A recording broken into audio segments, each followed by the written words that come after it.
नाजर उमर अयूब नहीं देखो, ये हमारे इंटरनल मामलात है, हम उनको देखेंगे। और ये पार्टी, इसलिए मैं आपको हमेशा कहता हूँ, हम किंग पार्टी नहीं है, हम डिक्टेटोरियल पार्टी नहीं है। हमारे लोगों के पास मुकम्मल फ्रीडम है, वो जैसे चाहे जिसके बारे में कुछ कहना चाहें वो कहते हैं। देखो नहीं, फिलहाल वो कबूल नहीं है, उन्होंने किया, लेकिन हमाद अजहर साहब ने बड़ी अच्छी खिदमत दी है, वो हमारा अक्सर होता है। बड़े बड़े गिरफ्तारियां हुई हैं, क्या ये उसकी आफ्टर शॉट्स है कि पार्टी टूट रही है? देखो नहीं, देखो जहाँ तक गिरफ्तारियां हुई है उस पर हम एक प्रिंसिपल स्टेटमेंट पहले दे चुके हैं कि जहाँ तक जनरल फैज हमीद साहब का ताल्लुक है, उसका पाकिस्तान तहरीक साहब लीडरशिप के साथ कोई ताल्लुक नहीं है। ये उनका इंटरनल मामला है। फौज का अपना एक कोड ऑफ कंडक्ट है, फौज अपना एक मजबूत इदारा है, उनका अपना एक डिसिप्लिन है। वो जिस लोगों का जिस पॉइंट पे चाहे वो समझते हैं मिसकंडक्ट हुआ है, उनका ट्रायल चलाना उनके सवाब है, नथिंग टू डू। क्या हमाद अजहर का भी ऐसे ही बानी स्टेटमेंट किया? नहीं देखो, अभी तक उन्होंने नहीं, उनका इस्तीफा तो कबूल हुआ नहीं है, अभी तक हुआ नहीं, इंशाअल्लाह ताला नहीं। तो शेर अफजल के बयान साहब, अगर फैज हमीद की गिरफ्तारी को 9 मई से जोड़ा जाता है, जैसे कि क्या सराहियां चल रही हैं, तो पीटीआई का क्या लाया? हमने यही लाया अमल हमारा यही कि किसी चीज़ पे क्या सराहियां न करो। हमारे साथ तो जो ज्यादतियां हो गई है उसका तो हम गवाह है, वो तो हम एक्सप्लेन करते रहे, लेकिन ये हसास मामला है, फौज को इन मामलात में न घसीटो, फौज को आने जाने दे।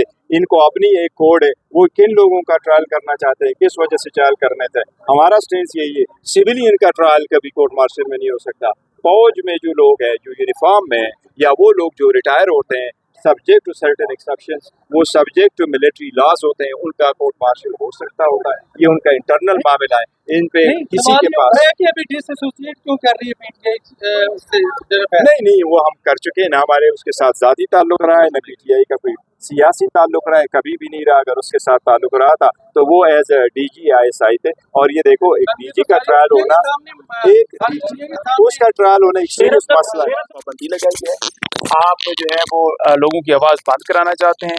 ट्विटर पर पाबंदी है, सोशल मीडिया के ऊपर पाबंदी है, हर बंदे पे पाबंदी है। और मैं आपके सामने एक फिगर भी रख देता हूँ, 25 लाख इस वक्त जो एक नेट के ऊपर इंटरनेट के ज़रिए जो है वो एक बिज़नेस करता है या सर्विसेज फराम करता है फाइबर के ऊपर। फाइबर जैसे आप ये कह लेना कि एक जैसे OLX या कोई ऐसी ऐप है, तो उसके ज़रिए लोग उसके ऊपर रजिस्टर करवाते थे, और उन कंपनी जो पूरी दुनिया में लोगों को एंगेज करते थे कि आप इस जगह के ऊपर, हमें इस सर्विस की ज़रूरत है।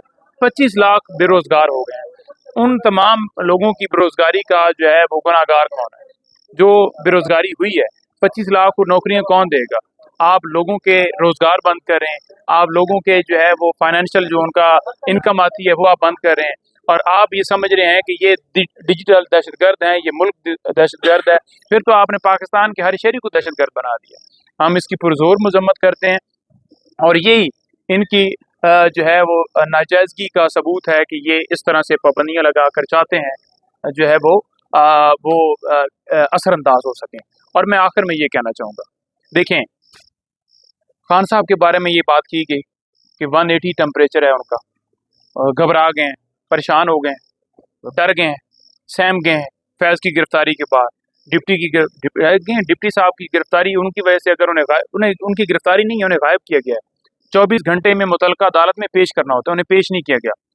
मैं ये कहना चाहता हूँ कि इमरान खान इस बात से ज़रूर करेंगे कि किसी को अगवा नहीं करना चाहिए, उस बात का उन्हें दुख भी होगा कि उसे क्यों उठाया गया है। लेकिन जहाँ तक डरने की बात है ना, इमरान खान का बाप डरता है आपसे, ठीक है? इमरान खान को परवाह ही नहीं है। इमरान खान को कोई, आप ये समझ लेना कि बाहर जो है वो आप जो है वो पाकिस्तान तहरीक इंसाफ का 1 लाख बंदा आप गिरफ्तार कर लेंगे, उस बात पे उन्हें अफसोस होगा, वो उसके ऊपर बात करेंगे। लेकिन जहाँ तक आप कहेंगे ना कि ये करके, इनको समझ ही नहीं आ रही कि वो बंदा है क्या। आपने उसे अंदर डाल दिया, फैमिली के ऊपर मुकदमात बना दिए, सारे लोगों पर मुकदमात बना दिए। वो तो अपने मौक़िफ़ से पीछे नहीं हटने वाला, वो तो खड़ा है, डट के खड़ा है, वो तो हर चीज़ बर्दाश्त कर रहा है। वो बिजली बंद कर दी जाती है, पंखे बंद कर दीजिए, सारा कुछ किया जाता है, लेकिन वो तस से मस नहीं होने वाला उसे, क्योंकि वो समझता है कि वो कुर्बानी दे रहा है, इस कौम के लिए दे रहा है, और कौम पूरी उसके पीछे खड़ी है। जो मर्जी कर लें, कोई फ़र्क नहीं।